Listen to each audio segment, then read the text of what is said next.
Donc les enfants, après cette première lecture rapide de l'épisode 1 de notre livre, nous allons passer à l'explication du vocabulaire difficile. Alors au départ, on dit marche aujourd'hui, marche demain, plus tu marcheras, plus tu iras loin. En fait, cette phrase, elle est entre crochets. Pourquoi? Parce que c'est un proverbe. C'est un proverbe arabe qui en fait est utilisé pour juste introduire le texte, et pour l'instant il n'a pas de signification exacte. On va peut-être comprendre un peu plus loin pourquoi il nous donne cette phrase. Donc marche aujourd'hui, marche demain, plus tu marcheras, plus tu iras loin. C'est en fait tout à fait logique. Plus on marche et plus on va loin. Donc on commence. Très loin d'ici vivait un hakem, un gouverneur. Je dis hakem parce que pourquoi? Normalement nous on dirait hakem en français, ou même Hakan. Mais Hakem, ça vient de la langue arabe, qui veut dire, le Hakem, c'est le gouverneur, c'est la traduction de ce mot. Un gouverneur, c'est quelqu'un qui gouverne une région, donc qui est le chef. On peut même dire que c'est un roi. C'était un homme puissant, donc il était vraiment riche, il avait beaucoup de monde qui travaillait pour lui, et craint. Craint, ça veut dire que les gens avaient peur de lui. Mais malgré cela, donc quelqu'un de puissant et que tout le monde avait peur, il cachait un terrible secret. Donc il cachait quelque chose que il ne voulait que personne ne le sache. Il avait honte de son fils. Honte, mais honte de quoi? La honte, c'est quoi, les enfants? La honte, c'est un sentiment que l'on peut ressentir à l'intérieur de son corps. Comme être heureux ou malheureux, triste, heureux, c'est un sentiment. Mais la honte, c'est quoi? On a peur d'être humilié, on a peur des autres, on a peur du regard des autres, ce que peuvent penser les autres sur nous. Donc, on peut avoir honte.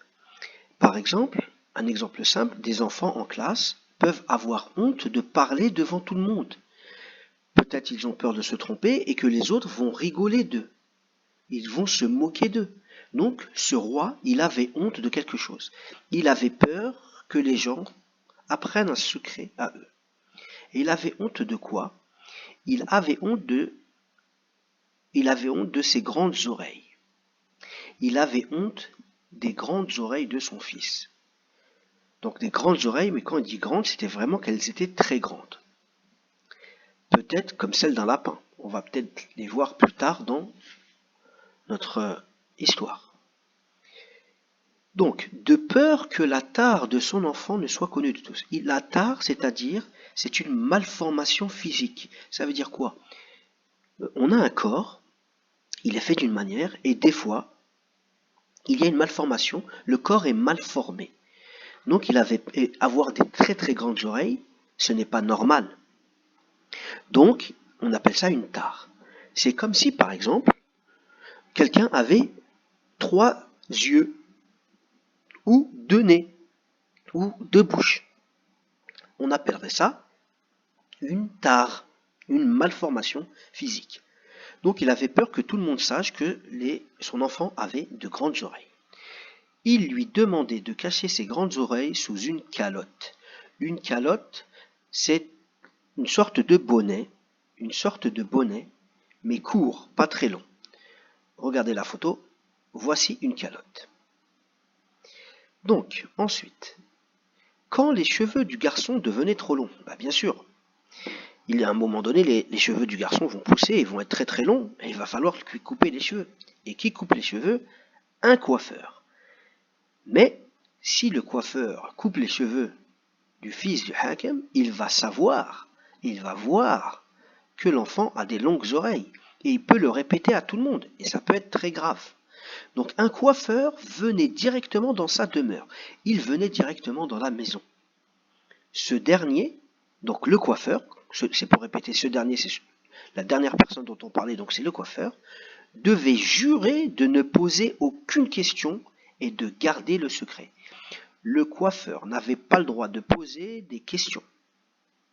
Aucune, surtout pas sur le fils du Hakim et sur ses oreilles. Et il devait garder le secret. Il ne devait répéter à personne ce qu'il savait et ce qu'il avait vu. Un jour, on fit venir le premier coiffeur. Il jura de ne rien dire. Donc il a juré, il a certifié qu'il ne dirait rien à personne. Mal lui en prit. Mal lui en prit, c'est une expression, les enfants, d'origine québécoise normalement, du Québec, du Canada. Et cette expression veut dire quoi? Mal lui en prit, ça veut dire, cela correspond à en fait ce qu'il a promis au départ. On dit ça quand on fait quelque chose et qu'on regrette un peu parce que ce qu'on a promis, ce qu'on a dit qu'on allait faire va nous causer des problèmes. Ce qu'on a promis au départ, à la suite, va nous causer des problèmes à nous. Pourquoi? Maintenant, une seule et même question tournait dans son esprit.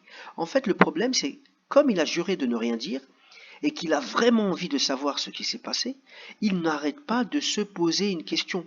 Son cerveau, son esprit n'arrête pas de se répéter les questions, il n'arrête pas de penser à ça.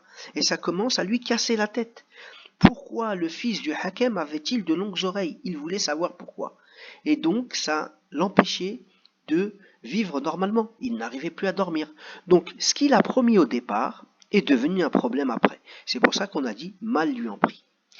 Voilà les enfants. Donc, j'espère que vous avez compris l'histoire. Donc là, on voit le fils du Hakem qui pense. Et voilà le coiffeur qui vient couper les cheveux du fils du Hakem.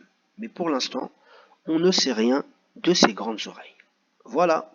Bonne lecture les enfants. Vous pouvez relire maintenant le texte, maintenant que vous avez compris l'histoire.